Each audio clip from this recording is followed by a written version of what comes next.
Welcome to Transmissions Alt Mode, where we look at the latest comics and other media featuring the Transformers. In this episode, it's finally time to do a deep dive with a full spoiler review of Transformers 1. And we've got the whole crew, including the B-Plus team, to do it!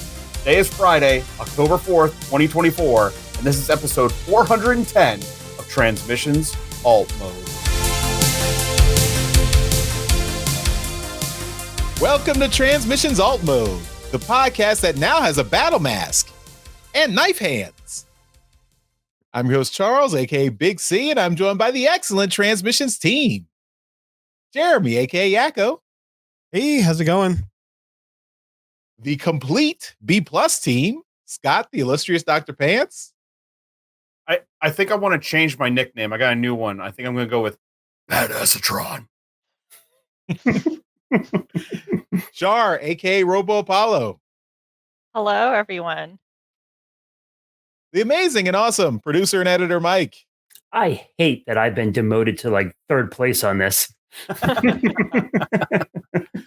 Last is top billing, Mike. Is it though? I would think first is top billing because it's at the top. First is top billing, last is second billing, last is special guest. Mm-hmm. All right. You're very special, Mike. And Daryl, the Cybertronian beast, the original. Yes. That's right. Special guest. That's me. Here every week. Special guest. Let's talk Transformers. We'll call you special guest so we don't have to pay you as much. Yeah. What's less than zero? Name money. Yeah. As always, we start the show by thanking our Donatreons, those lovely people who support us on Patreon and PayPal. Thank you all so much for continuing to contribute to the show and help us keep things going. We really appreciate it. And if you are not a Donatron and would like to support us, just go to transmissionspodcast.com/support, and that is where you can sign up. You get a lot of bonus content as a Donatron. That's you get some perks, get entered into all our contests automatically. Bonus content that's only accessible through our Patreon page, and that includes our bonus show, We Like Big Bots, and those are all available on our Patreon page. That is starring Daryl and Dr. Pants, who show off the biggest of their bots from their collections. So thank you guys for continuing to produce those episodes, and maybe more will be coming by the end of the year, before the end of the year, maybe. Probably by the end of the year. I mean, probably. I mean, that's lots of time. Sure. Yeah, Why not? plenty of time.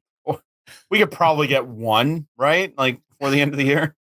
It's like 3 months. Let's say one. We'll shoot for half.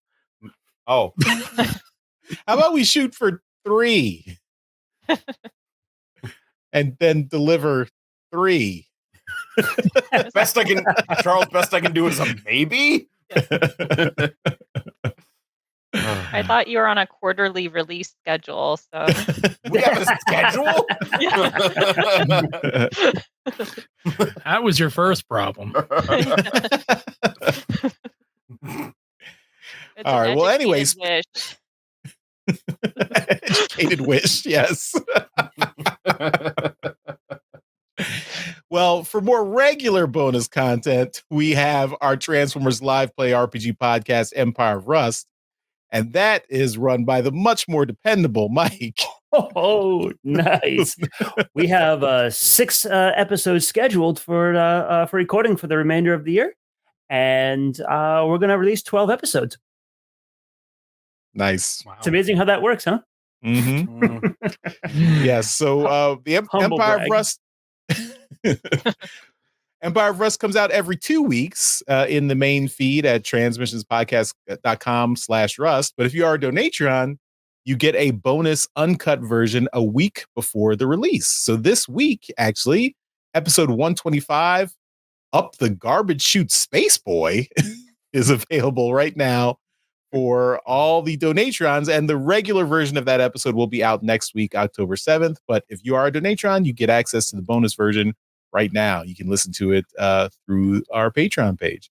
But don't worry, if you are still following Empire of Rust, you will get that regular episode coming next week. And thank you, Mike, for staying on schedule. I want to just address this here while he's just sitting there, and I can. I mean, if I took every Sunday off as well, I might be able to produce, a consistent schedule of We Like Big Bots, But I'm here. I'm here putting the work in. Yeah. I'm here. Where's Mike? Mike, where are you, Mike? Where are you? It's the first time you've been on the show in like a year. M's fighting words right there. Yeah. Last time you were on the show was the special, right? Like where was I? We got to get on here more, man. I get in trouble. I'm getting in trouble for not producing, and you're getting all the credit. See, when you don't show up, someone's got to back you up here, and I got your back, Daryl. I got your back. Do you? Okay. Why we're the B team? B plus. Yeah, B plus. Yes. Daryl, being on camera is like 10% of the job for the podcast. All the work is actually behind the scenes. So, I can give you some Sundays off if that guarantees we get some Big Bots episodes. So, are you making that deal? Maybe. We'll talk. I'm only half of the team on the Big Bots show, so we gotta have a meeting. We'll have a Zoom. You do Zoom? Have you heard of Zoom? Yeah, I do Zoom. We don't. Do you Zoom? We don't... Zoom. Zoom. Who's zooming who? Slow down. All right, we got to move on. Let's go. We've got. Of course, we've still got our Transformers #1 Skybound comic, our exclusive cover that was artwork produced by EJ Sue. You can pick that up at our website, transmissionspodcast.com/comic.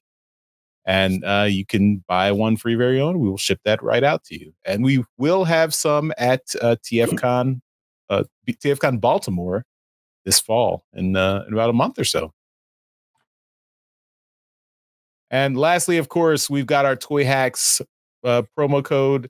And it's now the month of October. So the promo code has changed. So for the month of October, the code is Octobots. So very easy to remember. October, Octobots. Very easy. So it's one letter. Just change one letter from two letters from October and put an S on the end. There you go. Not that hard. But yeah, use that code, 15% off all your purchases at toyhacks.com. It cannot be used with any other promo codes, but can be used with your Robo points. All right. Well, without further ado, let's get into what we are here for. We've assembled the whole crew. The B Plus team is here to join us to talk all about Transformers 1. Let's do that right now.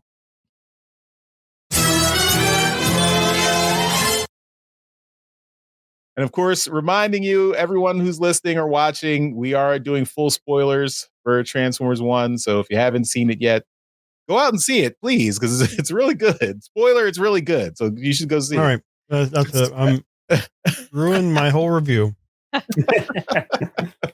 And also, really good. It was good.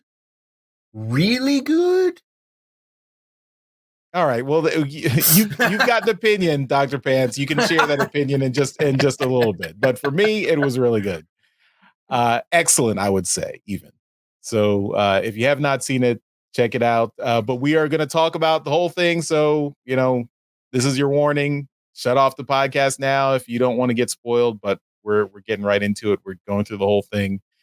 And we're going to talk all about it. So let's do it. All right. If you do turn off the podcast after you go see the movie, come back and listen to it then. Yeah. Yes. Make sure you listen. Like on your way home from the theater. Yes. Right. Yes. Char can't see all the showings of Transformers 1, so she needs help. She needs help to bring up those numbers. Yeah, I need help. I've seen it 5 times. I talked myself out of going this weekend.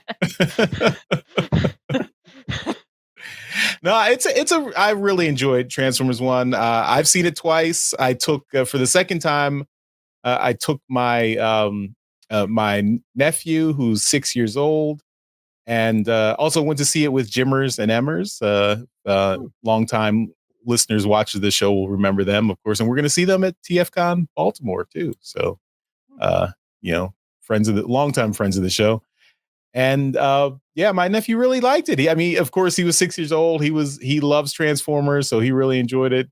When we were driving to the theater, and my son who's older went with us, and he asked my nephew, he said, "Are you an Autobot or a Decepticon?"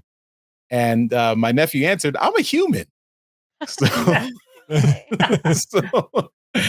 but he said he likes the Autobots more. So, there you go. He passed the test. Yes. He is not AI. Yes. He passed the Turing test.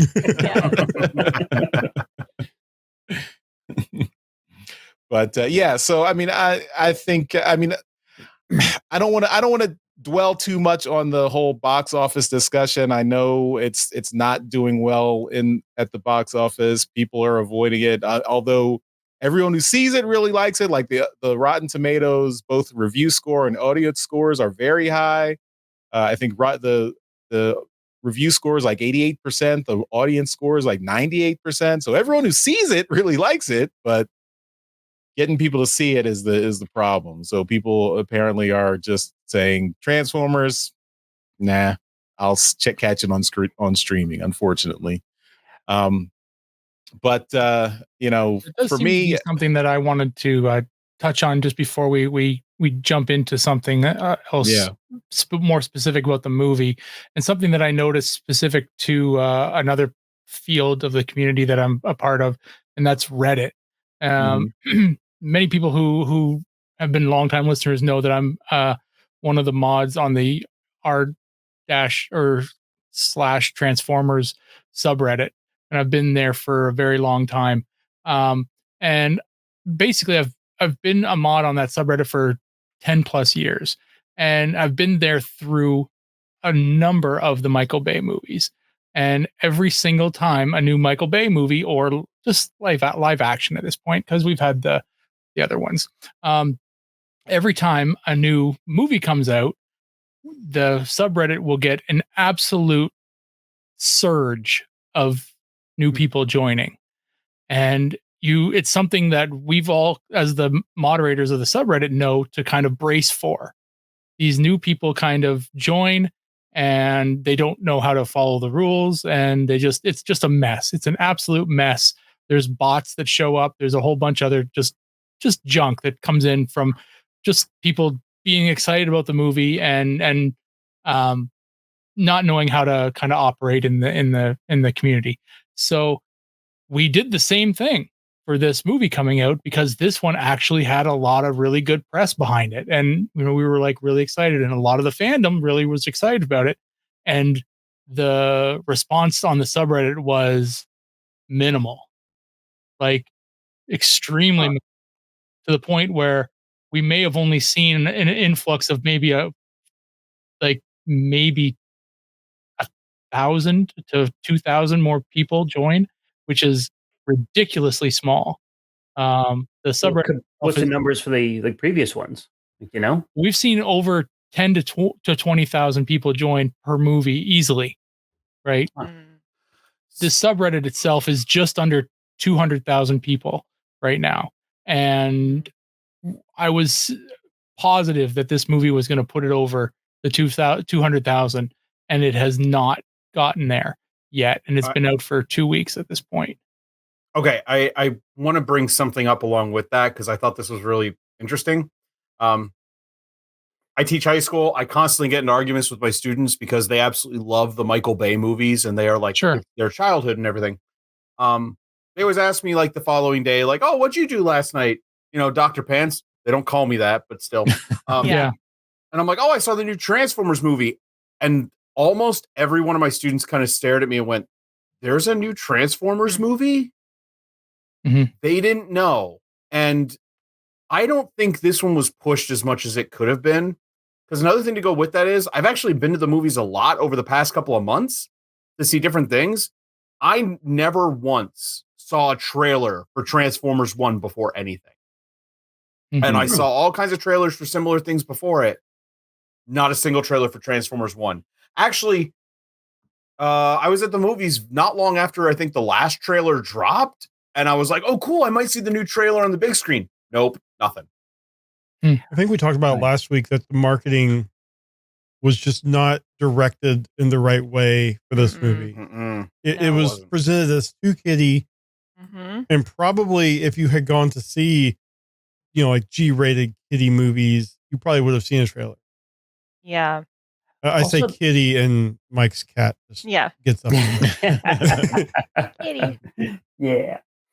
I saw most of the marketing for this movie on Instagram, of all places. Like, my Instagram feed has just been like inundated with ads for this. But that's really the only place that I've seen it.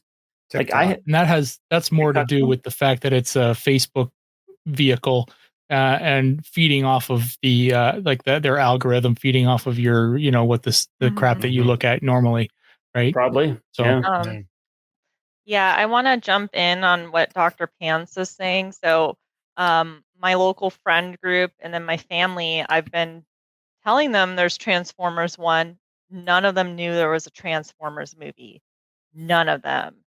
None of them knew that there was a movie out. So I do think that the marketing was lacking, and they're like, oh, wait, what? There's a Transformers movie out? So I do think the marketing was lacking, and I don't remember. I think I saw one trailer for it in the movies, before Inside Out 2. I think I saw one Transformers 1 trailer, which of course doesn't really tell an authentic and accurate viewing of what the mood and story of the movie is going to be. So I think my point about the community not kind of growing online is that the people who are seeing it and who saw it at the theaters are people who are already kind of expecting it. People who are already in the community, people who were looking forward to it and were ready for it. I mean, Shar, you saw it 5 times. How many of those showings was the theater full? it was only full, and one of those times is the press. There's the Yeah, and I'm not including the early thing. showing that I saw either, right? So None were full. I'll be honest with you. The fan event I went to, which was the Wednesday before the movie officially released, because I think the official release date was the Friday. It wasn't even full though. It was like half full, and it was all Transformers fans. People showed up. They had their backpacks. Someone showed up with a bunch of keychains on their backpack with Optimus and Megatron and stuff. So it was all. But none of the ones you would have paid for were actually full. Did anybody go to one that they paid for that was full? No, there were no, including me. There were 5 people in the one that I paid for. It was in the middle of the day on a Friday. Right. Well, that's normal for you to go to a one in the middle of the day and be empty, right? Though. Right. So I went with 7 friends on a Friday night on opening weekends, and I think we were probably a quarter of the people who were there. Dude, that's ridiculous. Something has gone horribly wrong at that point. Oh, okay. So I'm going to say this though, because and it might be different, but the theater wasn't terrible for me. But I can't remember the last time I went and saw a movie on opening night and the theater was full. Even when I went and saw Deadpool Wolverine, my theater was not full. Okay. Me too. So mine was. Yeah. Okay. But yeah, no, I mean, there is something to be said about this post-COVID universe we're living in right now, where the theater is still a kind of a scary place to be. But I don't know. I wanted to make a bit of a comment on that, just because I think that's kind of what one of the problems is with the movie. And but yeah, it's one of those movies that I think Charles was talking about, that the marketing kind of failed on this. And yeah, it's been skewed too young. and I don't know what else to say about it. It's Yeah. I will get into it more, but I do believe it's going to go down as one of, if not the best Transformers movie that's been made, and it's probably going to not earn enough to get a sequel made, which is criminal, absolutely criminal. So you're thinking critical success, financial flop? Yes, same as the original. Like just like the '86 movie. Yeah. Well, I mean, I saw Box Office Mojo today. As of we're recording this on the Sunday before the Friday it comes out. It has made its money back as of today, so that's good. But yeah, I mean, will it make enough for the people that with the purse strings to greenlight a sequel? Mm-hmm. See, actually, I think that since it made its money back, I think it will probably get a sequel because that's kind of what movies do nowadays. Yeah, when they're in the theater. 20 years ago, no, that wouldn't have been a thing. But nowadays, I think so.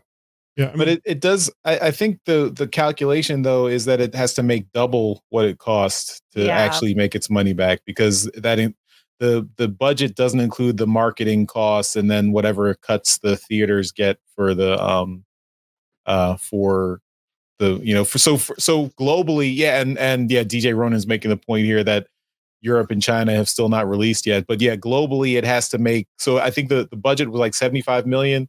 So globally it needs to make like 150 to 200 million to break even and make a profit. So if we get to that number by the end of its run, then I hope that means I think signs are good that it'll get a sequel, and maybe they'll take some lessons from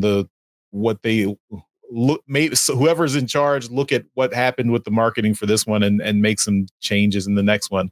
What I really hope doesn't happen is that they say they want to make changes to the content, because the content was perfect. Don't keep the director, keep the animators, keep everyone who worked on this movie did a great job. So keep them let's let them do what they're going to do for the next movie. Don't change that.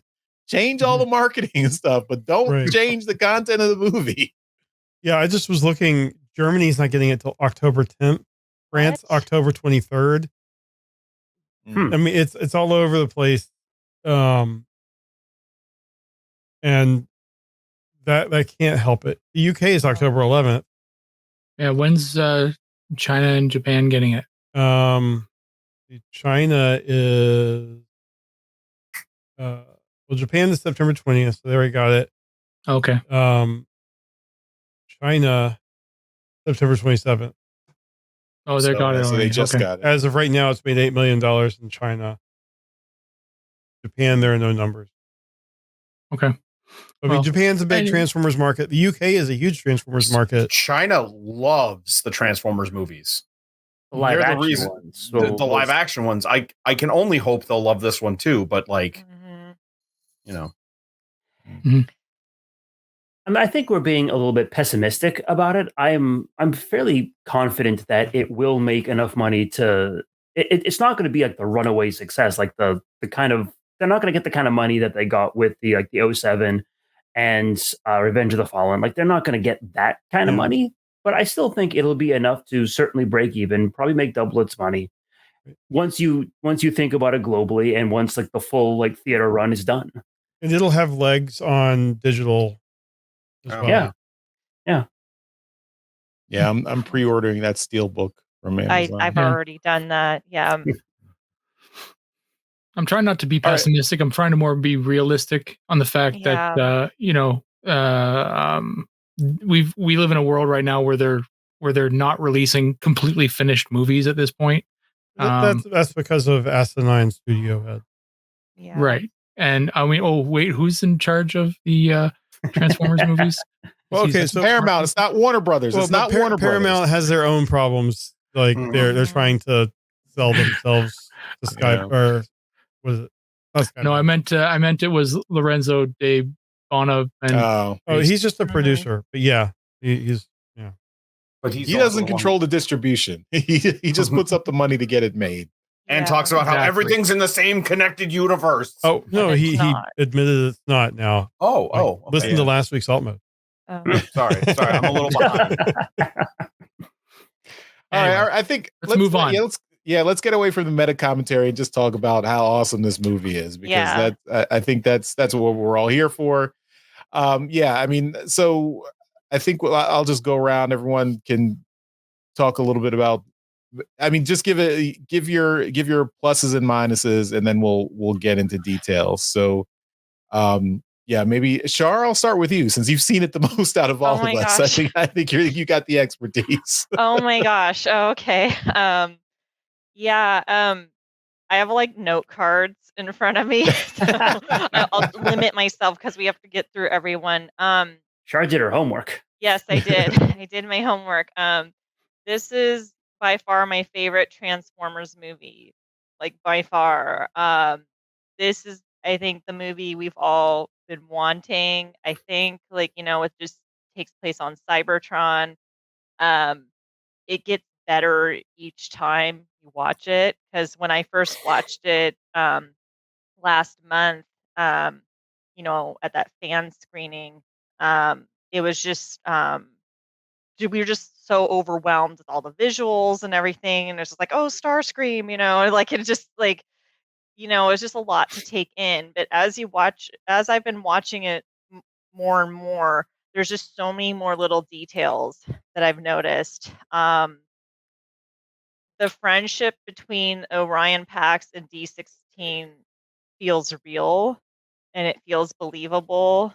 And us being Transformers fans, I found it extremely tragic knowing how it's going to end going into this movie.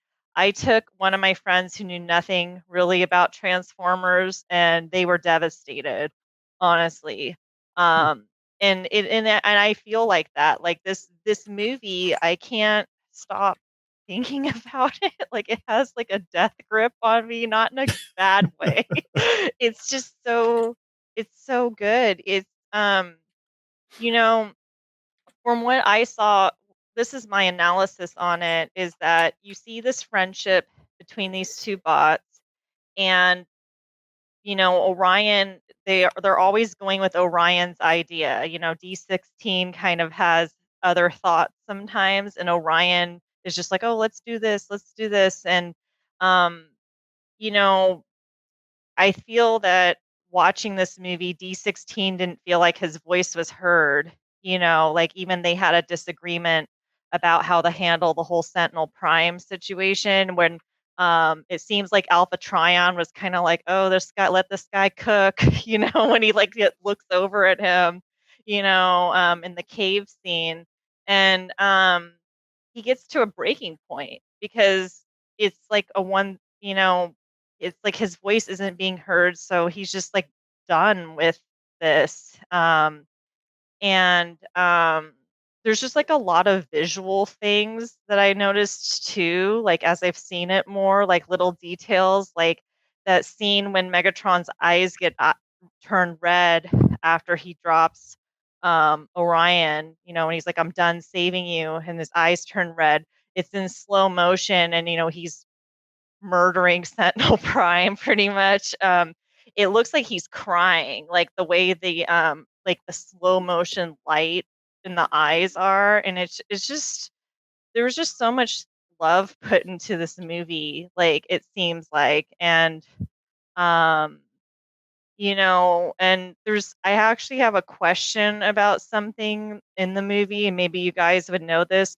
So when D6, when the four bots, they get the little sand video from Alpha Trion, and they're walking, and D16 saying something like, there's one bot I can only count on, and then they get swarmed by the High Guard. Like, was that what he was saying? Like, because I couldn't really tell, and I'm like, what was happening with that? I thought he was about to say, "There's only one bot I can count on, myself." I think that's how what I he was going to say. That's Yeah. Okay. Yeah, because whereas before, they were always like, oh, him and Orion were like, oh, I got your back always, Mhm. and all that. And then another thing I wanted to bring up was, and then I'm gonna stop because I could like it would be too much. Like I have a lot of feelings about this movie. And I'm not even going to talk about. I mean, I guess I should talk about Starscream, but it's just to me heartbreaking that Orion gives D16 the Megatronus Prime sticker and puts it on him, and I'm like in the movie theater going like, oh no, it's like their friendship, like the symbol of their friendship, the Decepticon logo. Like this is devastating. So um that I'm gonna stop. Like even though I could keep going, I am going to let's. I'll popcorn it back to you, Charles. All right. No, yeah, I totally co-sign everything you said, Shar. I mean, that for me, that was the core. The core of the movie was Megatron and his emotional journey, and how sympathetic Megatron was throughout the movie, or D16, I should say.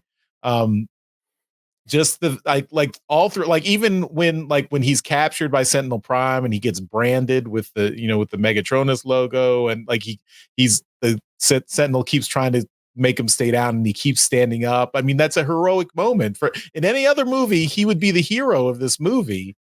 And just the fact that they and of course it's a tragic story, but it feels like this is a similar, this movie works on two levels the same way like watching Star Wars Episode 1 works on two levels, where if you have no knowledge of Star Wars, or maybe I should say, I don't know if it's Episode 1 or maybe Episode 3, or maybe Episode 3 is the one where if you have no knowledge of Star Wars and you're like, oh, Anakin's a hero, everything, he's such a great guy, and then at the end he turns to the dark side. And it's the same thing here with this movie. If you have no knowledge of Transformers and you're like, oh, this D16 guy is great, and then he becomes Megatron at the end, and it's totally it's completely believable. His journey is completely makes sense.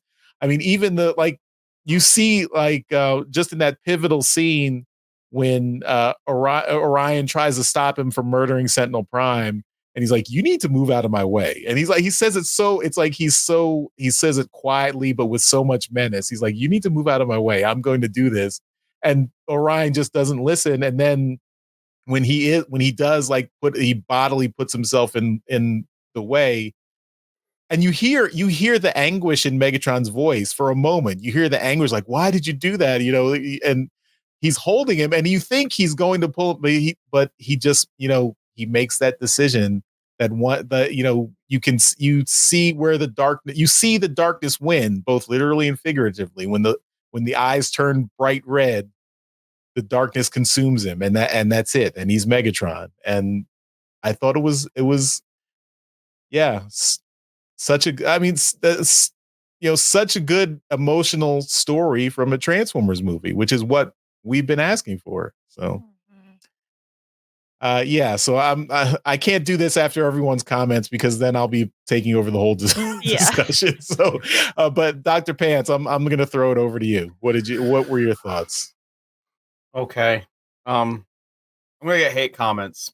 Because here's we'll get it out of the way. Yeah.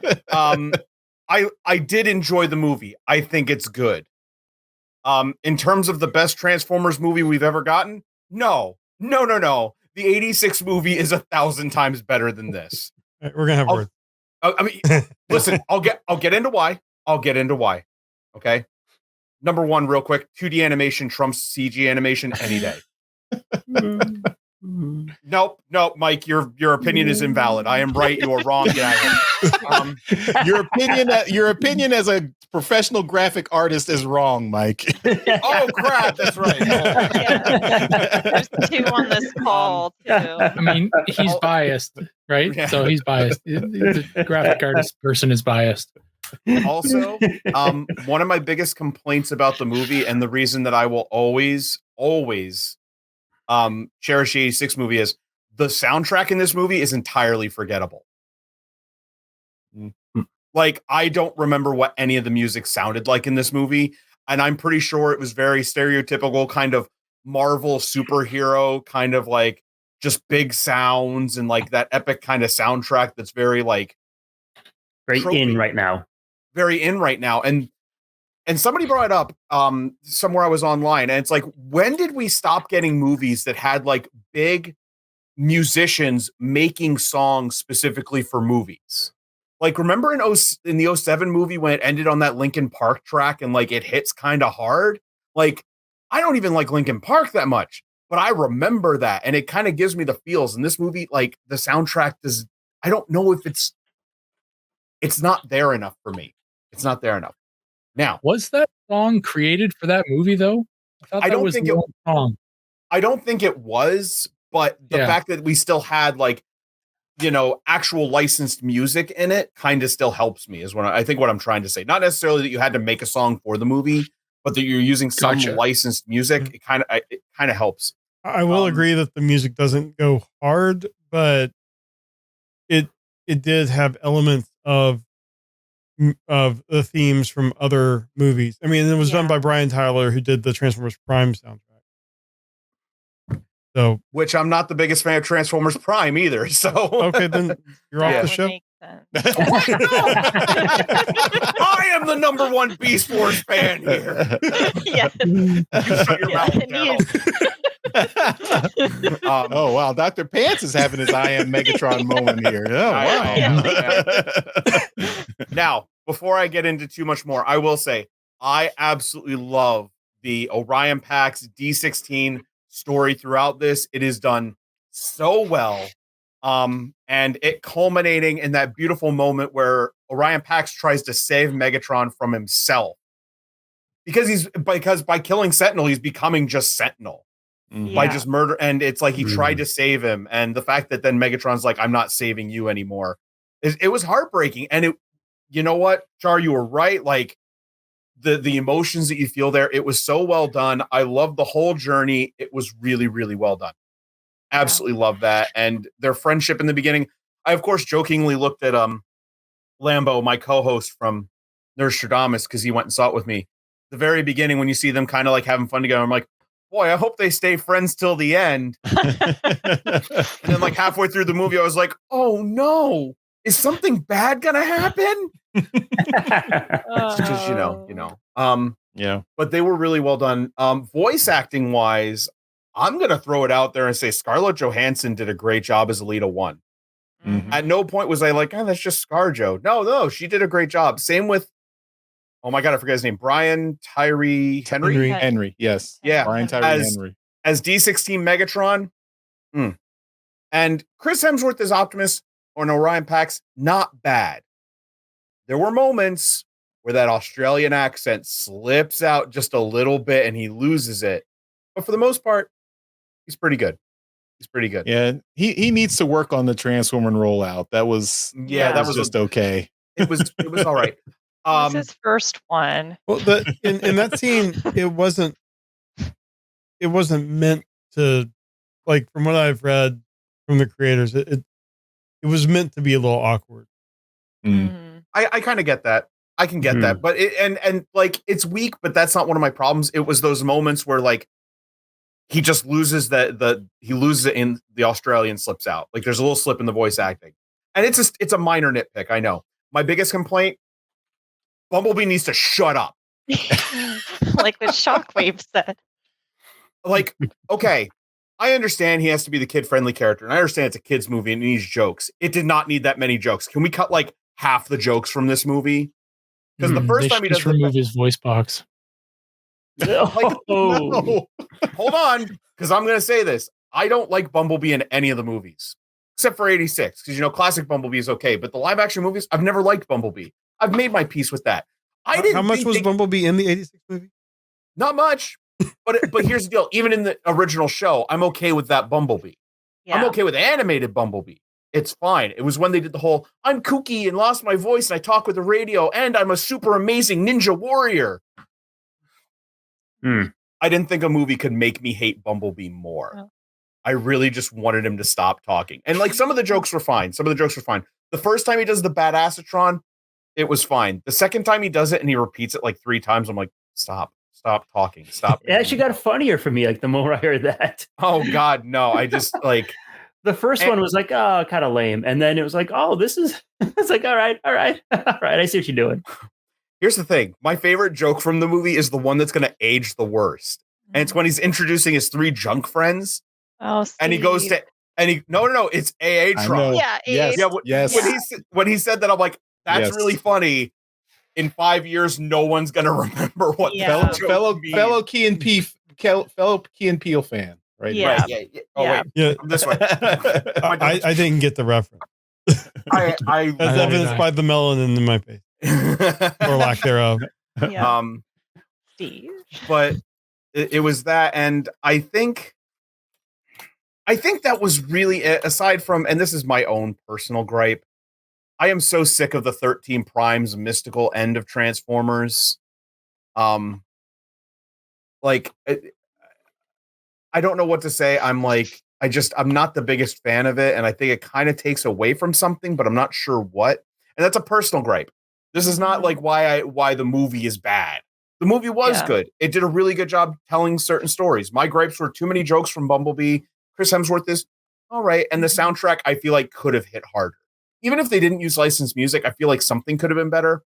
And the last negative I'm going to give is the Quintesson thing is cool, but I feel like they intentionally did it just to set up like the next movie or the next step, because it's a completely unresolved plot line in every aspect. Throwaway line almost. Yeah, it's like, and the designs were cool. I do like the setup. I like what it did for the world building. That was fine. It was just the way they kind of handled it. It feels like a little like cliff note, like, oh, by the way, the Quintessons are here and this is a thing, but we're not going to do anything about it. Yeah. And very much is something for the next movie, because now there's an established good guy, bad guy, but there's also there's a greater bad threat. guy. Yeah. Greater threat. We must join together and fight them together. I mean, I think it's for the 3rd movie. Yeah, it'll be probably. But I mean, I'm wondering, was the Quintesson we saw, was he actually a Quintesson or like a soldier, or like, some other, because usually the Quintessons have 5 heads, 5 faces. Well, there's different parts, or there's different beings within the Quintesson race. The 5-headed ones are just the judges. Okay. Yeah. I think the one in this movie was at least the model reminded me the most of the Quintesson prosecutor from that's So okay. But again, I'm just nitpicking. The action was amazing. The fight scenes, I'm going to give it to that. The fight scenes were absolutely fantastic. The way they integrated transformation into the fight scenes was great. I loved it. There's one scene where like Optimus transforms, and because his torso twists, like he's got a hold of one of them, he transforms and he like snaps him in half because he has to twist around. Like, it's so cool. Elita using her wheels to like get around faster. So great. And the characterizations for pretty much all the characters, fantastic. I did really enjoy the movie. I'm not sitting here going, it's the best Transformers movie ever, because while the 86 movie probably isn't as well written, I like the characters more. I like the soundtrack more. I like the visuals more. And nostalgia. I'm a victim. I'm a victim. That's okay. It's okay. And the visuals were good. Despite it being CG, which I'm so sick and tired of CG, I want to see more hand-drawn animation. The animation was really well done, and it looked really good. Really good. Yeah. I would think that the budget would actually be higher at this point for a traditional 2D animated movie. Probably. Yeah. Oh, I'm sorry. I have 2 more notes. Number 1, the Seekers were not copy pasted. Oh, yeah. All of the Seekers were different. Points for that. 2, there's multiple toys of Sentinel Prime coming out that transform. Why didn't he transform in the movie? True. Yeah.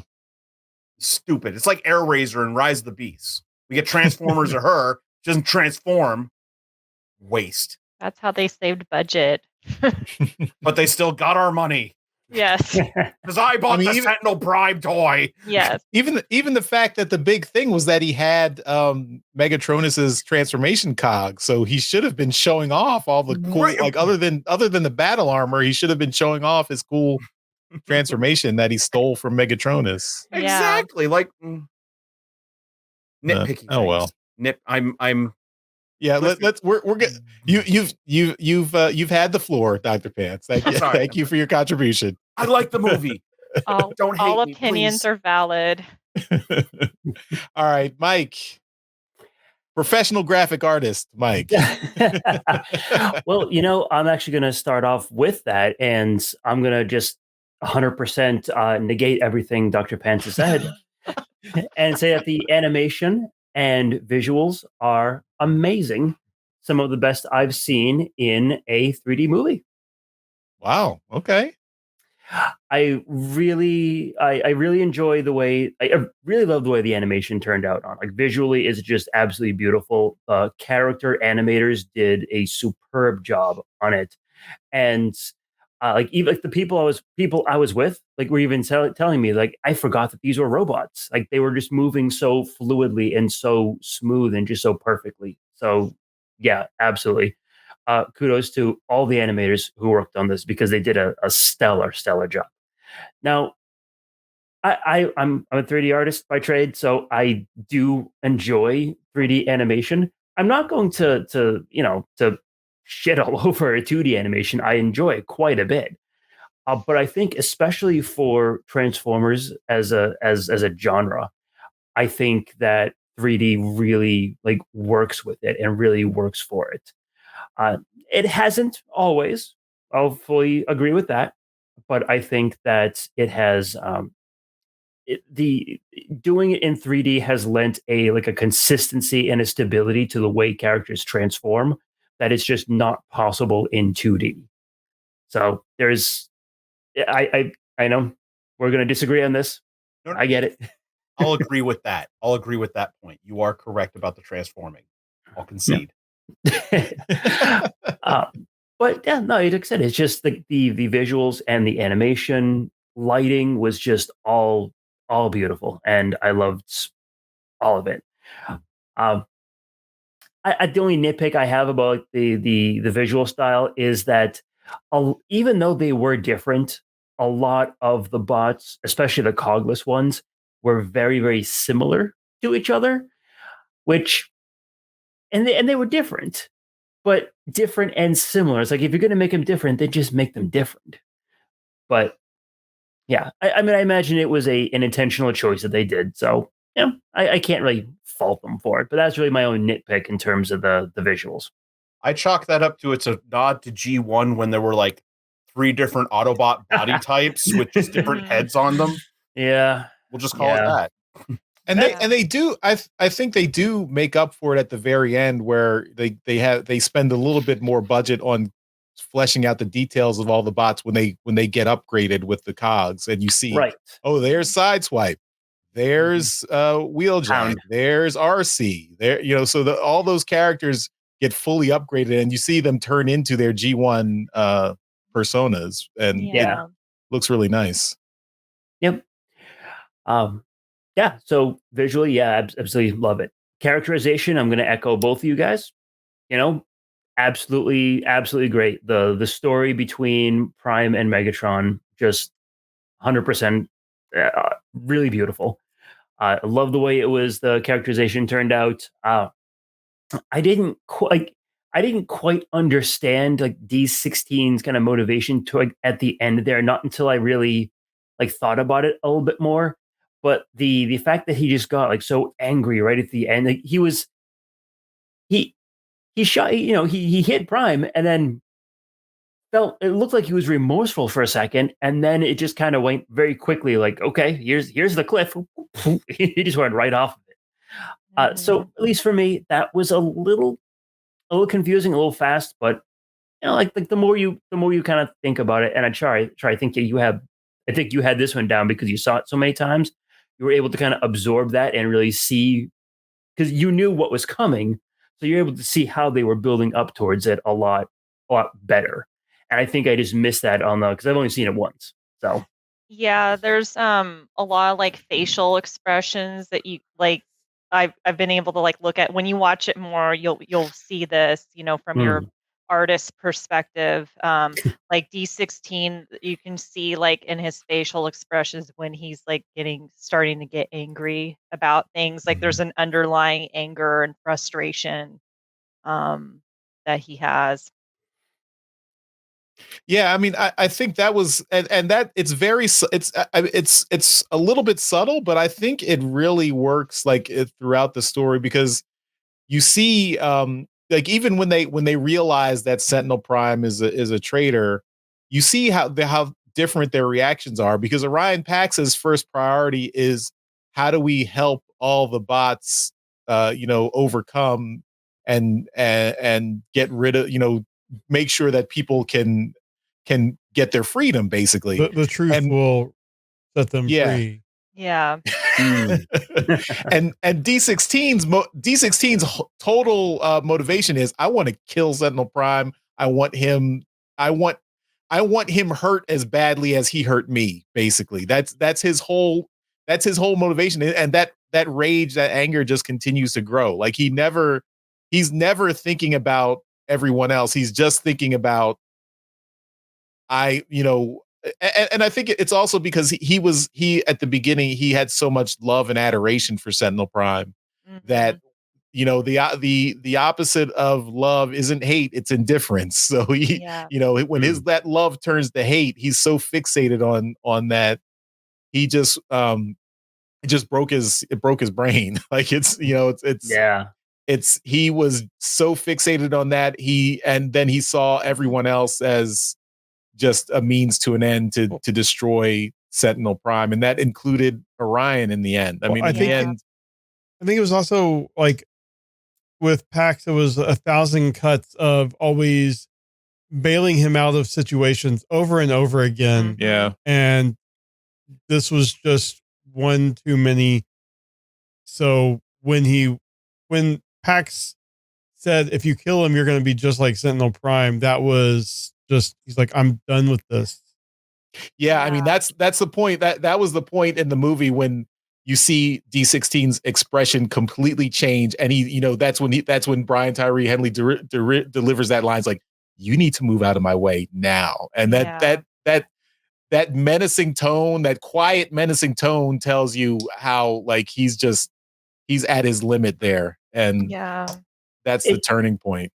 It kind of feels like D already resents like Orion even before they get to that point. We're just like we're seeing like the end of their friendship, and maybe if Orion was a bit more aware of what he was doing, then maybe they could have kind of repaired that. But it almost felt like Orion was, at least at that point, just not self-aware, which is interesting for an Optimus character.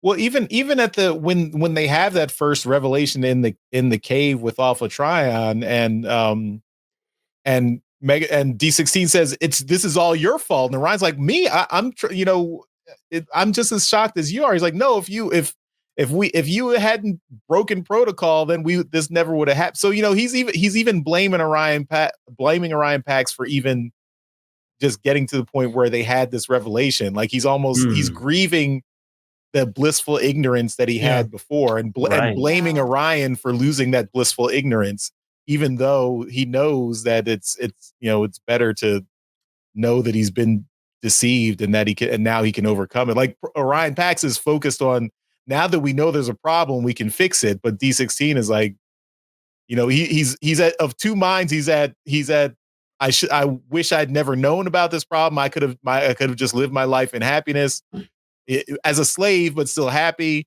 But now that I know, I just have to kill or destroy the people who put me here. And at the end, it's like, it's not just Sentinel who put me here. It's Sentinel's entire regime. So I'm killing it's like any revolution. The revolution starts off with positive goals. Like we want to get rid of the corruption, but the revolution always turns violent, and it always goes in, like, tear everything down, not just the people directly responsible. Right. And also there is this whole viewpoint thing throughout the whole movie of Orion has a much broader viewpoint. Like, it's not even when he said, like, when they come to the revelation, he wants to help everyone.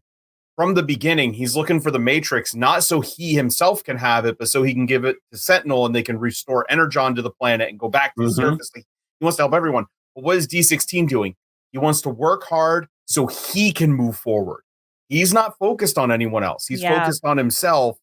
Interesting. Okay. And then when the revelation happens, again, you see Orion go, we have to let everyone know so we can fix this and help everyone. And D16 is, I want to kill Sentinel because he hurt me. Yeah. He has, like, his whole revolution in the end is completely like, it's him imposing his pain and anger on everyone else. Yes. Orion the whole time is, I'm helping everyone because this is what needs to be done.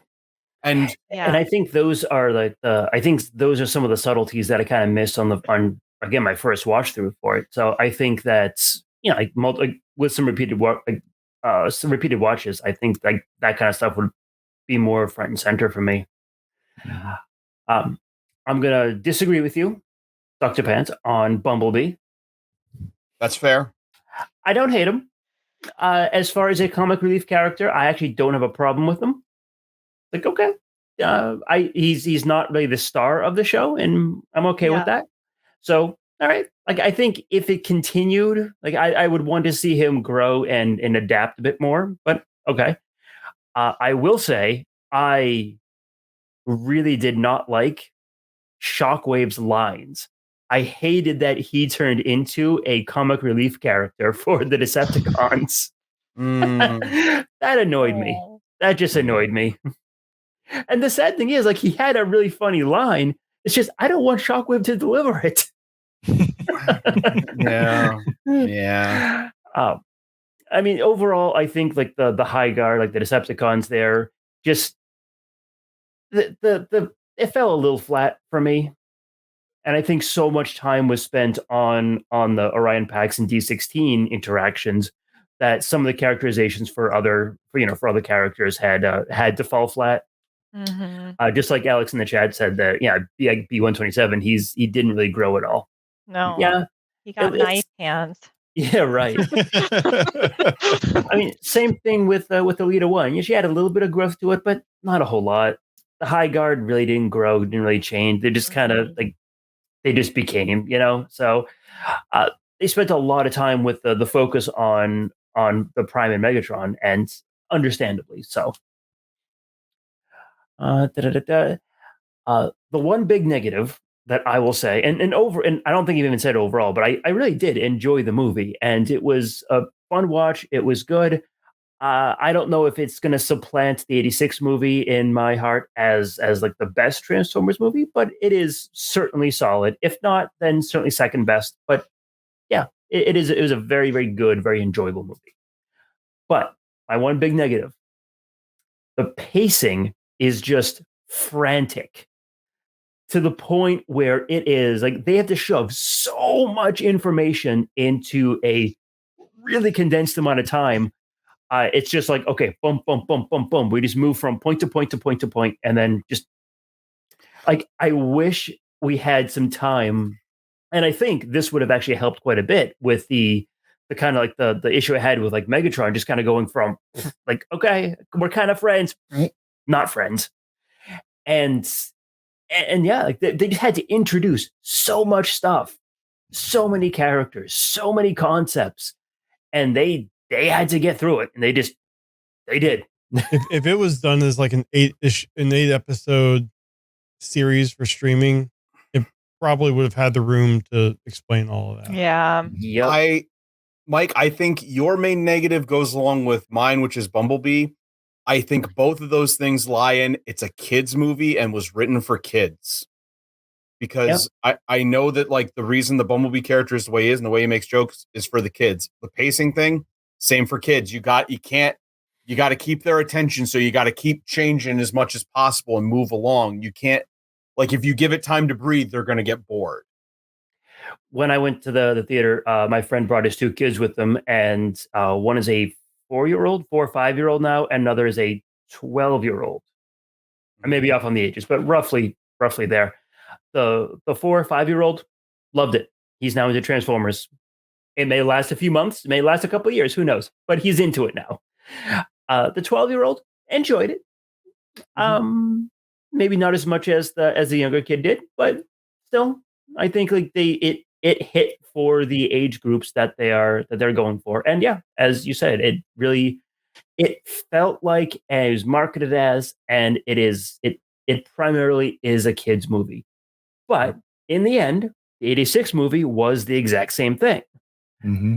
So I feel that when compared to the 86 movie, this is a worthy successor for this generation. And I hope that it becomes, like a whole generation's, G1. And I hope that that's what it becomes. Because again, a very worthy successor to that. It doesn't have the trauma attached to it that made it really stick. True. I mean, not necessarily. I mean, I think for people who were rooting for Orion, Pax, and D16, there's some trauma at the very end. We had 2 years attached to these characters before they killed Optimus Prime in the 86 movie. And also, in the 86 movie, that was the first time Optimus died. We didn't know he was coming back. Yeah. Now we know he's going to come back every time, because that's how this works. They're going to go to robot heaven, and then he's coming back. Yeah. I mean, and here it happened within minutes. Yes. Yep. Well, he wasn't dead yet. He was close. He wasn't even Prime yet. Yeah, he was reborn. He was mostly dead. He's robot Jesus. Yes. Literally. Yeah. I will echo you though with the music.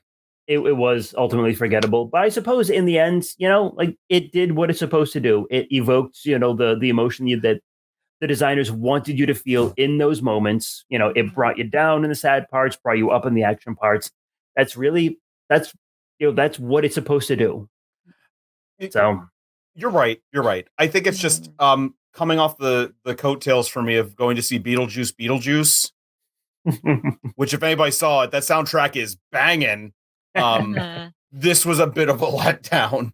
You don't think it would be like distracting? Like if you were to kind of compare that to just say the 86 movie, right? Where it has like all these musical set pieces to it. I mean, you don't think it's distracting? It's too much focus on the music? I don't think so, because again, it wasn't just the 86 movie. Like movies used to do that a lot. And I'm really sad that we've kind of gotten away from that in general, where you can flesh the movie, the action that's happening on the scene with what's going on in the music. And DJ Ronan just mentioned the Deadpool soundtrack, like another one that uses a lot of licensed music. Now, granted, in a bit more of a comedic fashion for a lot of it, but it's still it still works out. Yeah, Guardians of the Galaxy. Guardians of the Galaxy too. I miss that kind of integration of music with what's going on the screen, and because most of my favorite things are where you blend it all together and you get this beautiful combination of action and art and music and voice all together to make something really, really beautiful that fleshes together really well. I don't want to see something go to the wayside, because in anything, I want the music to kind of flow with it and work really well.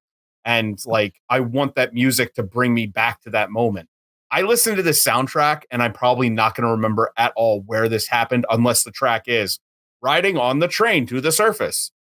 I'm going to disagree with you both on the soundtrack. Like, I do like, like, for example, the Deadpool and Wolverine soundtrack. That was like perfect, like for having licensed music. But I think for Transformers 1, like for what direction they went in for this movie, the music's pretty powerful. Like the track "The Fall" when Optimus or Orion's turning into Optimus Prime, and then Megatron, D16's like taking on the Megatron name and killing Sentinel. That's a really powerful track. And I was reading that the sound designer for this movie used elements from the 86 movie soundtrack and also Transformers Prime in some of the tracks. But it's very, it's more, it's not it's like subtle, like in it used. So I think it was like that Unicron theme or whatever. I think that's the one. I'd have to look into it, but I'm also a huge Transformers Prime fan. Like that's one of my favorite Transformers shows. So maybe that's why it hit more for me. And I've listened to the soundtrack. You know, I listened to it for like a few days in a row actually. And maybe it's because I've seen the movie 5 times. I can like visualize the movie like as I'm listening to it. You So got it bad, Char. I do. I got it bad. No, it's bad, man. Like it's just I was sobbing in the movie theater. Like so was my friend too. So it's not. It's just yeah. I mean, I suppose it did exactly what it's supposed to do. Then it hit you emotionally, and like it Yeah. yeah. I mean, what was like the I forget like where I heard it before, but like if like if a musician puts like the work in for it, and like you don't notice the track, but you still feel the way you're supposed to feel when it hits, then they did exactly what they're supposed to do. They did a good job. Yeah. I mean, would I like to see a fan edit where someone like puts in licensed music? Maybe, maybe give it a shot. Maybe it'd be better. But, um, I thought, I don't know. But we can agree to disagree. That's why we all have Yeah. different opinions. So. Yeah. Yeah, I definitely also like there are some like there you can tell Orion or Optimus has a theme that plays at certain pivotal moments in the movie, and it keeps coming back. So like those things I did pick up on those. I mean, even I would say the music didn't hit everything for me, but I did catch those themes that recurred throughout the movie, and that especially in those pivotal scenes, I felt it too. So, all right. I have something that I wanted to like an experiment that I'd like to kind of run with myself, and I don't know if anybody else is in the same boat as me, but the '86 movie soundtrack is nostalgic. We all know it extremely well to the point where we can recite it, from memory. But the hunger. I want so bad I can't taste it. And there goes the copyright claim. Right? Yeah. Oh no. No. But because of that, that's the nostalgia attached to that movie for us. We have a hard time separating that music from the love of the movie. If we were to see that movie right now, would that music be a distraction from that movie? And so the experiment that I want to run on myself is Rocky 4, because it's basically the same sound team on a different movie. I've seen Rocky 4, but not since around when it came out, so I really don't remember the music at the time. So I'm gonna probably watch this movie again. I don't know when anyone else when for any of you when the last time you saw Rocky 4 was, but with it being Vince DiCola, you got the same person involved with the Transformers movie there, and from what I understand, the movie's pretty good. So it's it's just a boxing movie, so it's not a big deal. But the but will the music distract from the movie? Right? Going into it, you'll know that you're going to be paying attention to the music a little bit more, but there'll be times when you'll actually be paying attention to the movie, and will you notice this music beat kick in? So I want to actually take do this to myself just to see if I actually can pick up on the music cues and if it actually is distracting, because there is no way to go back in time and watch this movie for the first time again, right? As far as new movies go, there is like the Deadpool Wolverine movie was done really well. It was done comedically. We saw it with like Thor Ragnarok and stuff like that. They all get done with these new soundtracks. Everything's licensed, but it can be done wrong. Like it can be overdone. And I think the fourth Thor movie was overdone in a lot of ways. but that the soundtrack was almost the least of its worries on that movie. But a lot of people know those songs, and then they can really associate those songs with some really good feelings, and they are nostalgic for a lot of people. So if you get a good feeling from a nostalgic song, you're automatically always going to associate that good feeling with that movie now. Right? So True. we hear this music with the Transformers movies, the 86 one anyway, and we don't hear that music anywhere else, right? So if you were, albeit if you hear the touch or, dare somewhere else, you're automatically going to think about the Transformers movie, but you're not going to hear Hunger on the radio, right? Like it would be absolutely nuts if you heard, uh, one of those other songs. You might hear the Weird Al one, in a concert. That'd be pretty cool. You actually did play that one. But anyway, it's just saying that these songs are picked because they fit the movie really well, but they also are nostalgic for a lot of people, and they are going to generate really good feelings in a lot of people, and you're going to make you feel good when you're watching these movies. Okay. I want to make a point on this because I'm the one who made such a stink about it.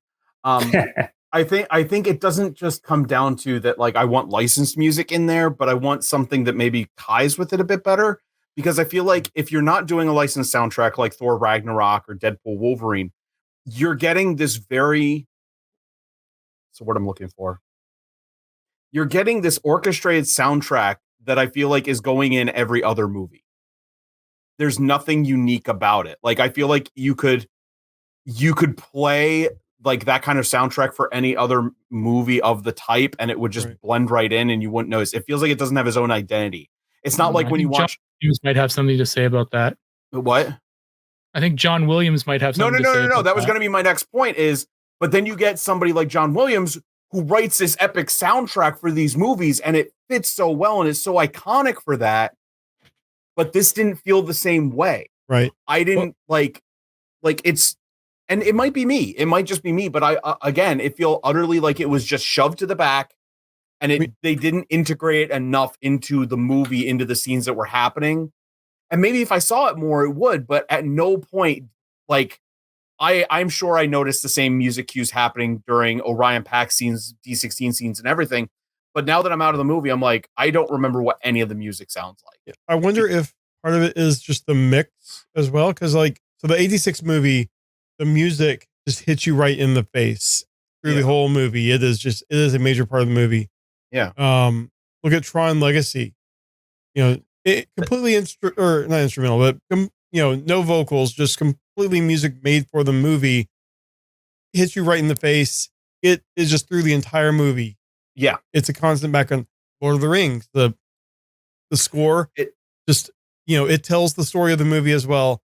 And this one, I think the music is good. It just wasn't in your face enough. And maybe if just the mix was a little bit better with the music.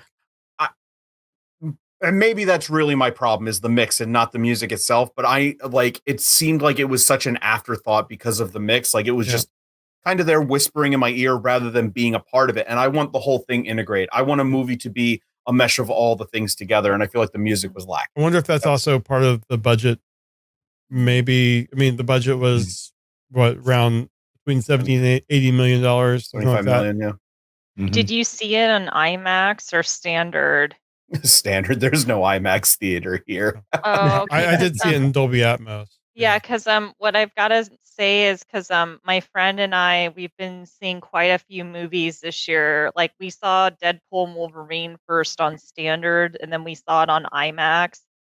The sound is so much better on IMAX, and I've only seen Transformers 1 on IMAX, so maybe that's why the music was more powerful for me, because the sound quality was better, and it was louder. I don't know. I mean, it's possible, but there have been other movies where I've been sitting there and the music is loud enough and I can So there you go. Yeah, the music is quite quiet relative to some others. Like when I went and saw, I saw Macross Plus, a Japanese import movie, and one of the things I noticed out of it, because none of it's like licensed music. It's all background music, but I noticed it when I was there watching. I'm like, oh wow, like listen to that sound design, that music and all the sound effects coming out. But this one, like, it was never a point I noticed. I mean, even the 07 movie, the score, the Jablonski score just was a throughput through the movie, and the mix just put it right there front and center. Exactly. So I will. All right, we got to move on. Yeah, we've been on an hour and a half, right? I'm sorry. We've gotten through the B plus team, but we the OG hosts have not had a chance to say anything. All right, you've had a chance there, Charles. We have thoughts and feelings we need to share. This is all right. To my right. Yes. Yeah. Left? No. You're right. It's right. It's right. Yeah. Okay. Yeah. That's right. Cybertronian Beast. How did this movie hit you? I enjoyed it quite a bit. We've talked about it a bit when we did our spoiler-free review. One of my favorite things about the movie was the fact that Cybertron was bustling, and it was a very lived-in planet, and there were characters everywhere, and it's something that you don't see. And I mentioned this in the spoiler-free review, but I'll mention it again. It's just something that you don't generally see in shows like the Netflix show, and where their budgets is considerably smaller, right? They can't render that many characters, so it was really nice to see just a type of a planet that was just it looked like a community. It looked like a city filled with characters. Right? I was going to bring up something about that though. Is Iacon the only populated area on the whole planet? I mean, it's underground, right? So Great question. Right. So I mean, it felt like the planet was alive, but even all we saw was this one small area, and it just seems like there should be more. I would imagine that there's more subterranean cities scattered around the planet, right? That's why they have this train that goes all around the planet. But I really enjoyed that. It's nice to see that the world is full. And I've seen other people talking about it online and other things, but Orion Pax is a bad friend. He's not good to D16. He's always forcing him into doing things he doesn't want to do, right? You boil it right down, and D16, and Charles mentioned it, D16 was happy in his ignorance. Yeah. Right? He was happy to just be a miner and just go about his day, just being, mining for Energon, and just that was it. That was his day. And D16 was pushing and pushing and pushing and just tricking D16. Sorry. Orion was pushing and tricked D16 into, doing all these things, and got him these, crazy viewing seats for the race, and then said, oh, well, we're going to be in the race. And I don't want to be, he doesn't want to do it. Right. Mm-hmm. So yeah, he's a bad friend. Right. And earlier he got D16 punched in the face. Yeah. Yeah. Yeah. So, he's it's just, is Orion the villain of this movie? Like, no, come on. Like, I mean, if you want to really like get the nitty gritty here, like Orion could be the cause of Megatron, right? So without Orion, is there a Megatron, right? So, what's the, like, without him, does D16 ever decide he wants to challenge the status quo, right? So it's a really interesting thought experiment, but like, it boils it right down to, like, they are a pair of friends who have decided that they're going to have each other's backs, and for whatever reason, D16 continues to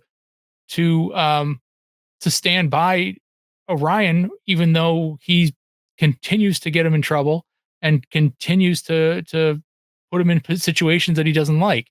The benefit of all this is that, or the downside, I guess, is that D16 learns an awful lot that he really didn't want to know, and he learns the truth about Cybertron and how it's run. This is what breaks him, though, right? So, it is a fantastic story. The downfall of D16 to Megatron happens extremely quickly, though, right? Within the time span of, I don't know, less than a few days, right? Like their day cycle or whatever, it would have to be over the span of a few days, right? And you'd if I were Orion / Optimus, I would want to think that I could get him back, right? Because Sentinel's dead. He has killed him now, right? So can he get his friend back? Is he too far gone?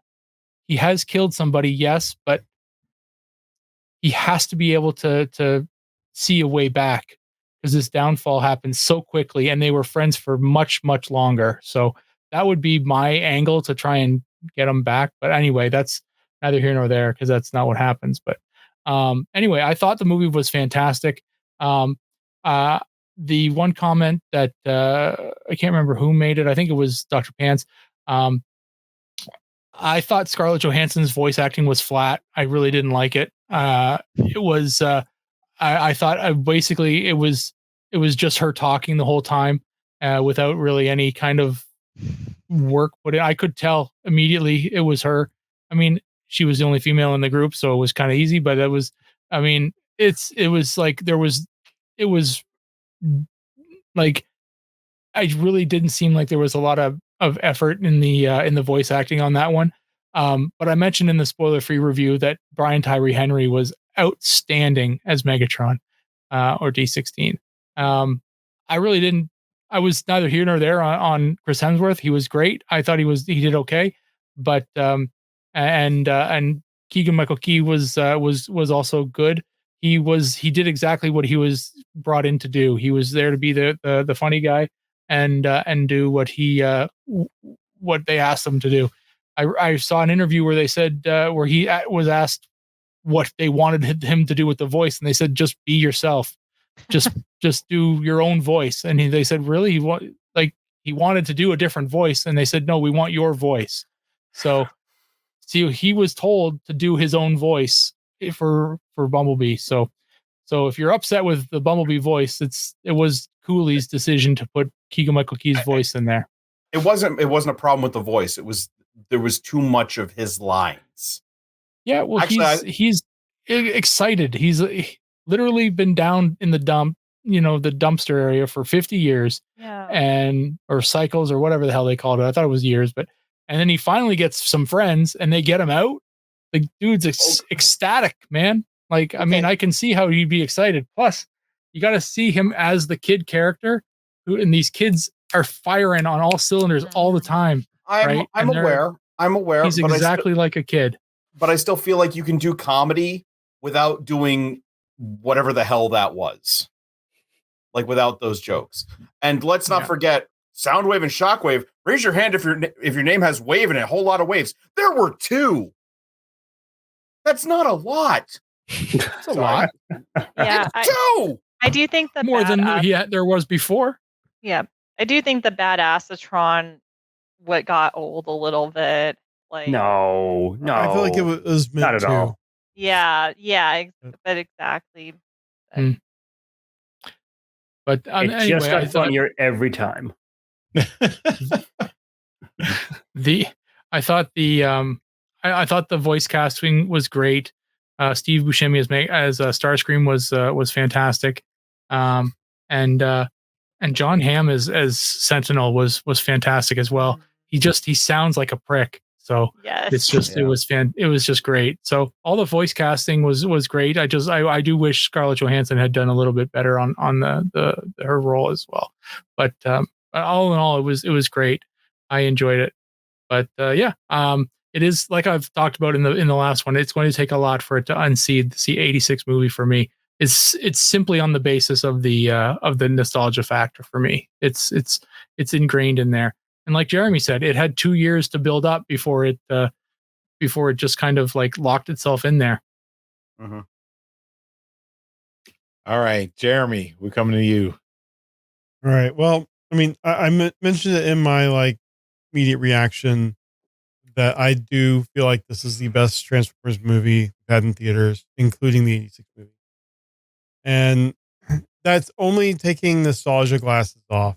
I mean, the 86 movie just, it has lots of feelings because I saw in the theaters and saw these characters that I had grown to love and I had toys of, be just obliterated by, execs at Hasbro that had no idea what they had. But when you look at it purely on a technical level, it's a better written movie, better looking animated movie. I will concede the music that the 86 movie has a better soundtrack, but I don't know. I feel like it's just a more technically better movie. But I mean, there are flaws. We've gone over a lot of them. But I loved it. My 10-year-old son went with me to see it the first time. He immediately looked at me when the credits were rolling and said it was awesome. But talking to some other parents I know, they're like, wait, there was a Transformers movie out? So again, even with the kids, the marketing necessarily isn't there. The marketing team just completely flubbed this whole thing. And if there's any blame on the success of the movie, it should be squarely on the market. Agreed. Yeah. I can't remember if it was Dr. Pants or Mike that mentioned the 13 Primes thing, but I feel like this is the 13 Primes story that Hasbro has been trying to tell and get made since they first came up with the concept. But we don't have to go further into it because they're all dead. Yes. So, they got it out of their system. Yeah. So you start out with just the one, which, who doesn't like Alpha Trion? And he got to have his great ending there.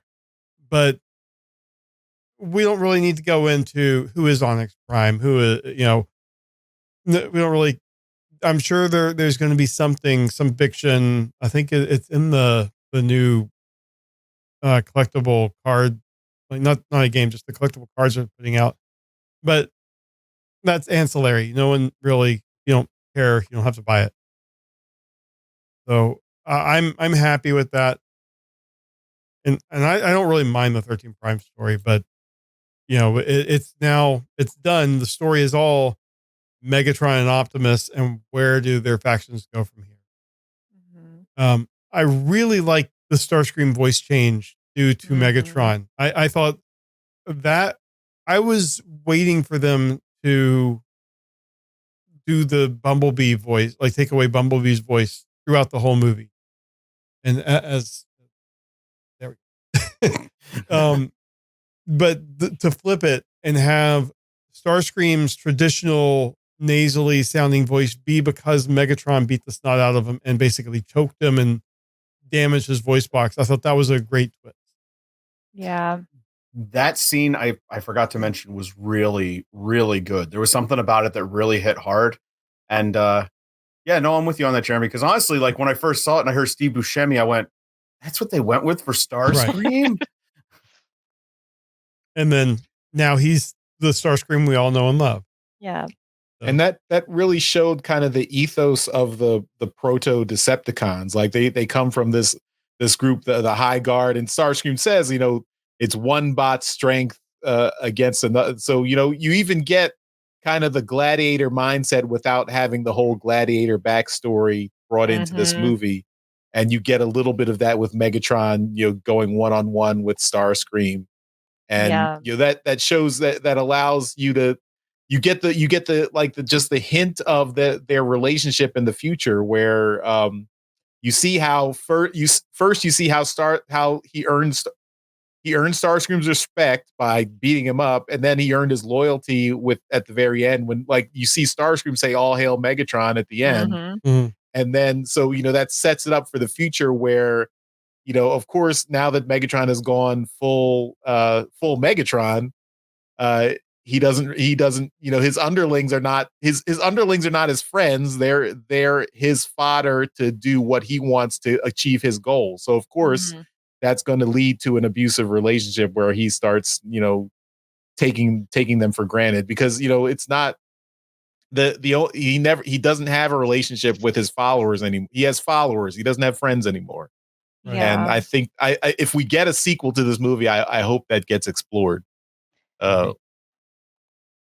Yeah, you bring up a good point there, Charles, about that. And I think that whole scene with Starscream, he really does help push D16 into the violence aspect and embracing violence, and because he was already feeling that way. And there are some interesting details. D16 like licks his teeth before he knocks into Starscream's head, and I didn't notice that the first time, and then I was watching it and I'm like, oh boy.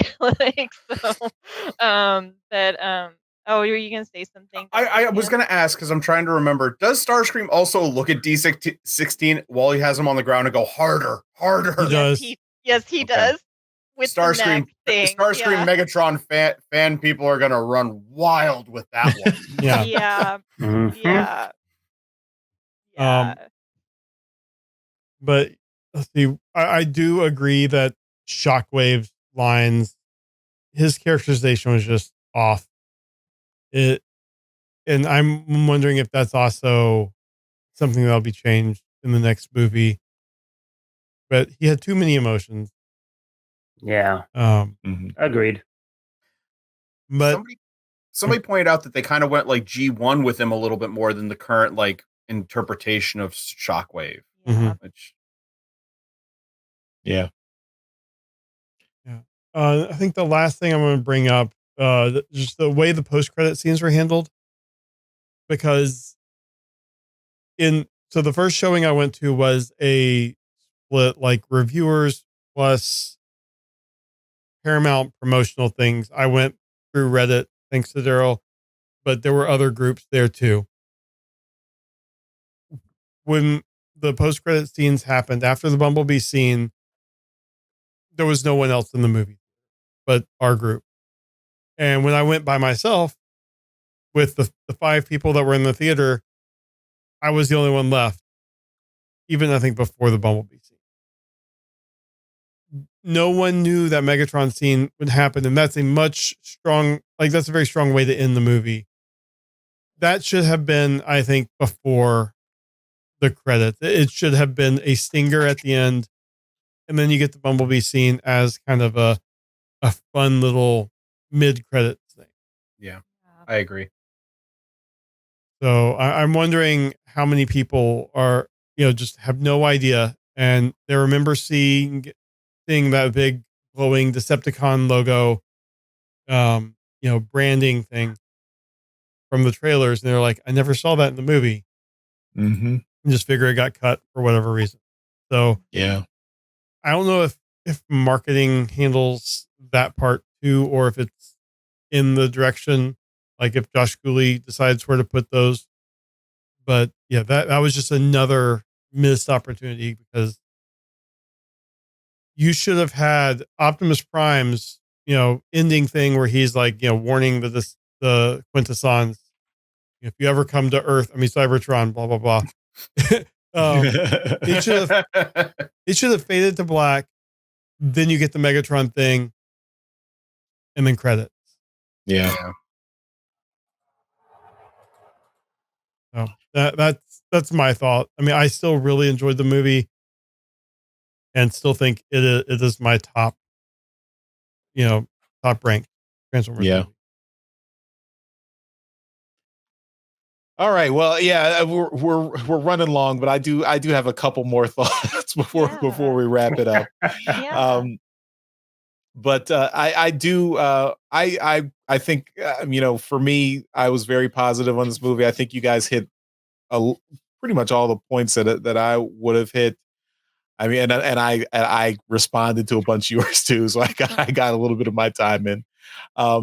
But I will say, like, just to respond to Dr. Pants, you mentioned like the 13 Primes thing.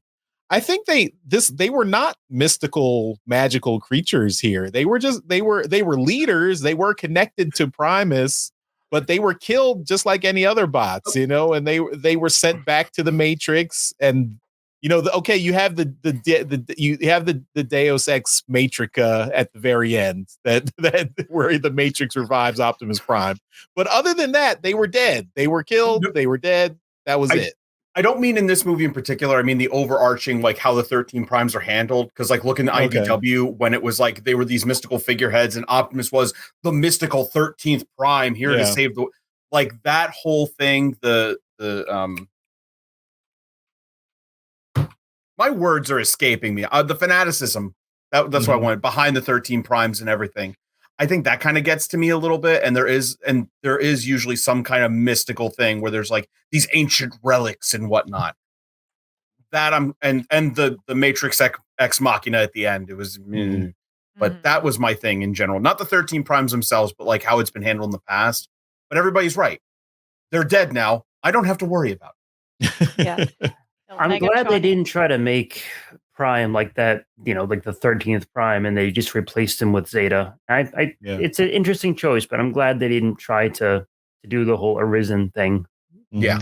Yeah. Well, even Megatron, the movie, he says the age of primes is over. So yeah.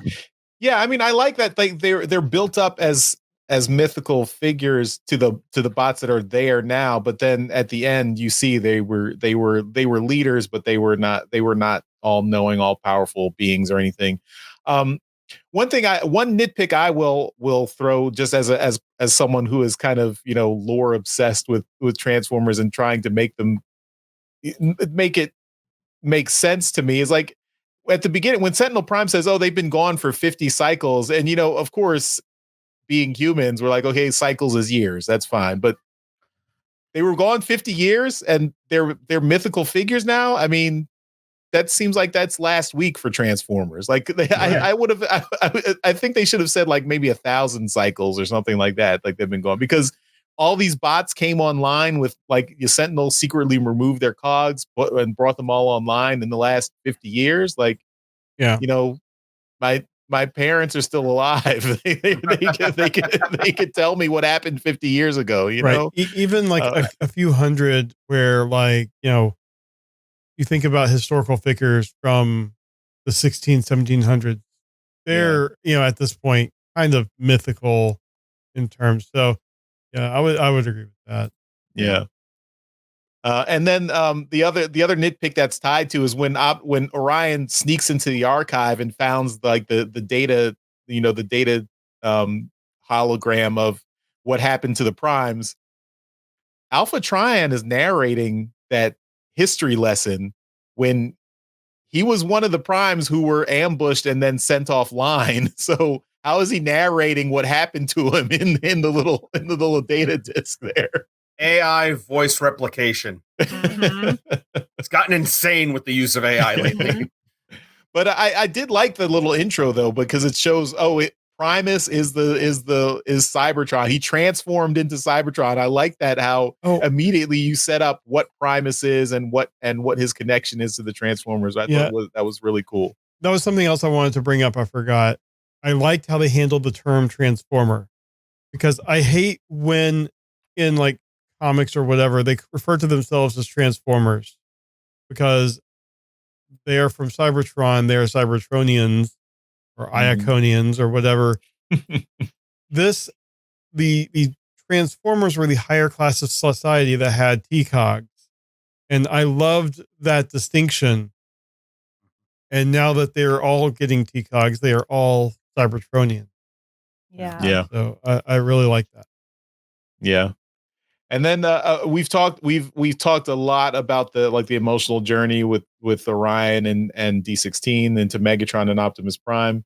One thing that I really liked at the end was that when they have their battle at the very end, or Optimus Prime beats Megatron for the first time. This is the first time, just the first time they fought. He beats him, but he said he's so sad. He's like, "You're banished. You have to go.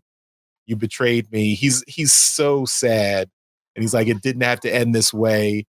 And Megatron immediately says, "This isn't over, Prime." And the way he hits that line, like that's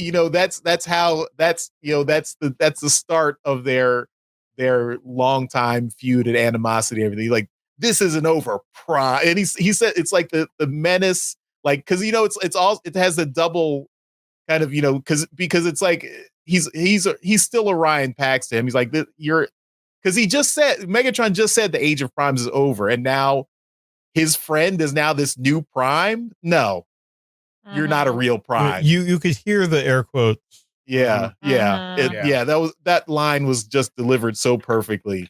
And then he leaves and drives off. I also like the automatic growing roads for everyone on Icon on Cybertron. I like that. How you can just your road just automatically appears in front of you and goes wherever you need to go. I thought that was just a cool little technological detail there that we haven't seen before in previous Cybertrons. So they just got that Prime and Megatron relationship. They just got that so perfect in that third act there. I mean, and then everything leading up to it. I really, really enjoyed that. They did do, and I can't say it enough. They did that so well, and the voice acting from D16 Megatron so great. It's just for me, it was like the little things around it kind of hindered it for me. But no, you're right, Charles. Like that final moment, that final battle. Yeah. It's so good. Yeah, even like, and this is and also even the color scheme for that final battle, like, you see throughout the whole movie, D16 and Orion they're a little bit dingy, and then that last scene where Orion comes back as Optimus Prime and he's got the Matrix, he's super bright red, and then Megatron, when he's got Megatronus's T-Cog and he's now fully Megatron, he's super shiny and chromed up, and when they have that final battle, it looks really good. I mean, and you can really tell, like, they pop so their colors pop so well in that last scene. Just good design. Yeah. And then, like what Dr. Pants said, just the usage of the transformations in that fight, it was just so fluid. Yeah. Oh, so cool. And I liked we got and all the little callbacks in this movie, like the way that they separated the minor, the cogless bots from the high guard, so you see the clear separation between Autobots and Decepticons, kind of like the original G1 cartoon, where you had the consumer goods and military hardware. You have that same dichotomy here, where it's the previous minor bots all become Autobots, and then the high guard were the warriors, and they become the Decepticons. And you've got that callback to the original cartoon. So it worked really well, and you can tell the people who worked on this movie really looked like they took all the best bits of Transformers lore and put it together in a really nice package here. They really made something special, and I'm still really sad that people are not going to see it. So excellent. Please go see this movie and tell all your friends, and try to get people invested in it. So buy the toys. Do that. That's gotta help too, right? Yeah. No, it doesn't go to the same bucket of money. And one thing we didn't mention, Arachnid, I thought was a really interesting choice as so good. yeah, she was just a cool like evil lieutenant, and her superpower of having like so many, having super senses where she sees and records everything, and then using that against her at the end. I thought that was, and then you have Elita-One, in her battling her. I thought that was awesome. I did like where Elita-One was fighting her, and Optimus was like, "I told you not to, or not to destroy her or whatever." Yeah, and she's like, "I'm going easy on her or whatever or something." Yeah. Well, she's just wailing. Yeah. And you know what? They must have brought Arachnid in after her name dropped in Empire of Rust, because they knew that the name was coming back, and they were excited to see Arachnid getting some recognition. Right, Mike? Totally. Yeah. Exactly. Yeah. It was all planned. I had some design meetings with the folks over at Paramount, early on, and we decided, we're gonna go with that. I was surprised they picked her for and she's not at the end. I mean, we don't know what happened. Like her fate does not really get mentioned. She's not killed at the end, so I imagine her like somehow being captured or banished from Icon as well, and joining up with the Decepticons, and Megatron not trusting her but letting her join him for whatever reason. I think that could be an interesting story, but we'll have to see. She was a dead giveaway though that Sentinel was gonna go bad. Yeah. I mean, you see her next to him, you're like, not such a good guy. What kind of robot team has a spider on it and isn't evil? Yeah. Yeah. One of my friends who I went to see the movie with, they were saying that they're like, "Oh, is he bad?" Like Sentinel to me, and I didn't say anything to them, and it's like, oh, could have been one of those times he wasn't. Yeah. They could have flipped the script and not have him be a dick. Yeah, they could have. Yeah, you bring up a good point, Charles, about like the distinct classes of, like the miners and the high guard. I also think it's really interesting that, that this was like a forced disability on the miners. I mean, they thought they were born without cogs, but in reality, we know that Sentinel made them disabled, so, it's really interesting about like, thinking about that too, and how cruel that is. Yeah. Yeah, I mean, and it's I mean, it mirrors like a lot, like how people are treated as inferior for like that's the whole like treating people like property as and saying that they're inferior or whatever. It's a similar idea, and of course that's how he's bad. Yeah. So yeah. Yeah. All right, I think we've gone on for almost 2 hours, so hopefully we've passed the runtime of the movie. Yeah. Yeah. I can keep going. I know. Me too. I got more to say. I do too. I think it's time for the viewers, the listeners, the watchers. Send us your comments, give us some feedback. Let us know what your thoughts on the movie were. And let us know if you were successful in getting some of your non-Transformers friends to go see it and what they thought about it. So we're hopeful that this will get a sequel, but that I think it's clear that this was a really high quality movie, and the best Transformers movie we've had in the 21st century, I will say. So that's without dispute. Whether it's all of all time, that's still an open question. That's up to your opinion, but definitely within the 21st century, we're all in agreement that this is the best Transformers movie. So so and there's not really any other time for anything else for this episode of Alt Mode, but I do want to we do have a tiny bit of feedback, so we'll touch on that and then we'll get out of here. Okay.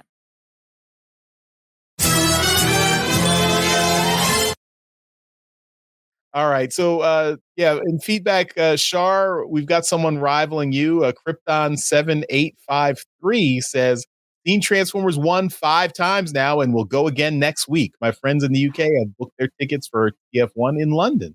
So Oh, okay. That's great though, first of all, I have a rival now. What's Please it go going to see this take for movie. you to win?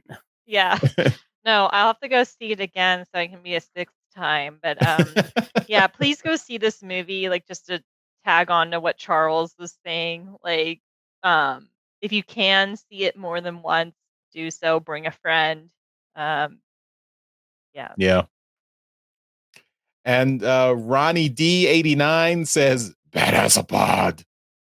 He liked that joke from our from last week. Aw. So that was awesome. And then he also says to let us know about the TF Nation minicon in Reading. He says it is Reading, not Reading, over in Berkshire. So Look at you were Pennsylvania right. pronouncing something right for once. I know, right? So good job, Jeremy. Pennsylvania. Yeah, North for sales. That's terrible. It's terrible. It's so terrible. That's a local Pittsburgh joke for anyone who's not in the area. There's spelled sharing. Versailles. For sale. Yeah. there's a suburb in Pittsburgh called North Versailles that's spelled like the French Versailles. And yeah, when I first moved here, I was like, oh, this is it's in North Versailles, and people were like, what? No, that's North Versailles. Like, well, they got Reading right. Yay! Yay!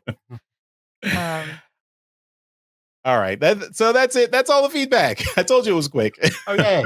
Yay! Quick. All right, that takes us to the end of this episode of Transmissions Alt Mode. Thanks everyone again for sticking with us for the whole thing. Hope you guys enjoyed Transformers 1 as much as we did. As that includes our masterpiece Donatrons. I hope they all got the chance to see it.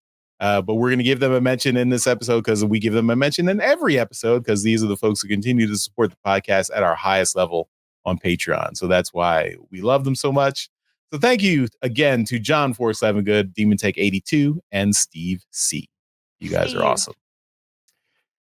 And everyone here is awesome too. Thank you to the B+ team for joining us on this special review. You guys rock.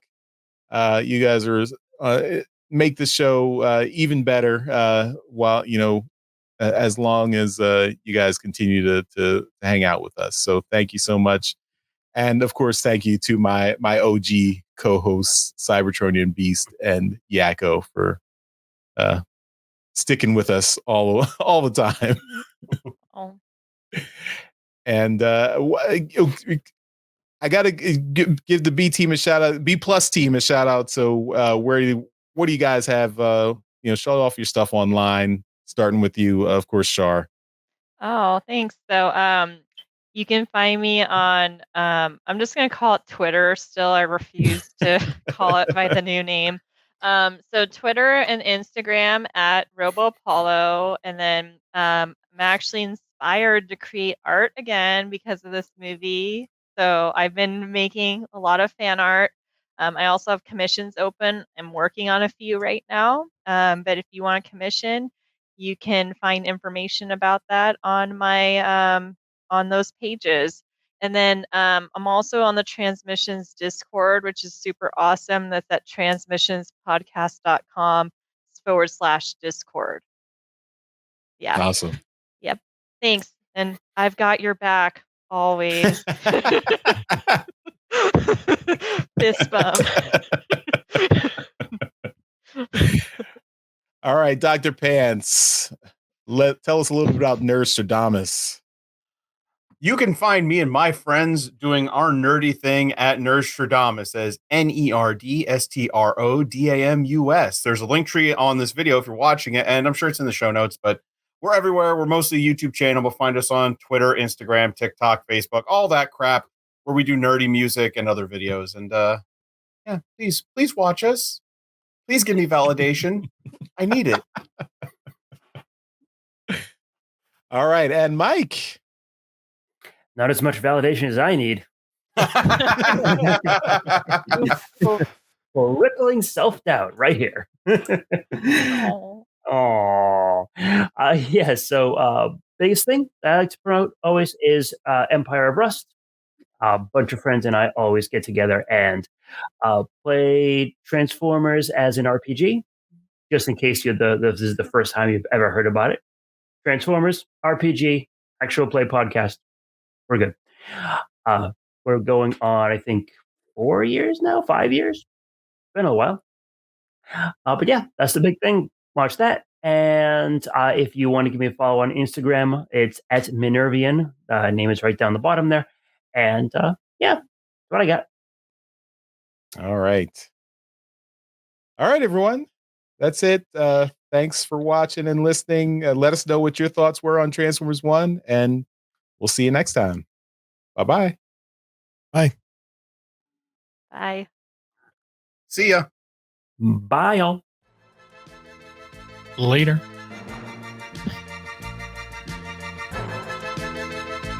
Thank you for listening to this episode of Transmissions. If you'd like to join the conversation, travel to our Discord channel at transmissionspodcast.com/Discord. Want some cool transmission swag? Feast your eyes on our transmissions gear at transmissionspodcast.com/shop. If you'd like to support our podcast, go to transmissionspodcast.com/support or tell your friends about our show. We'll see you next time.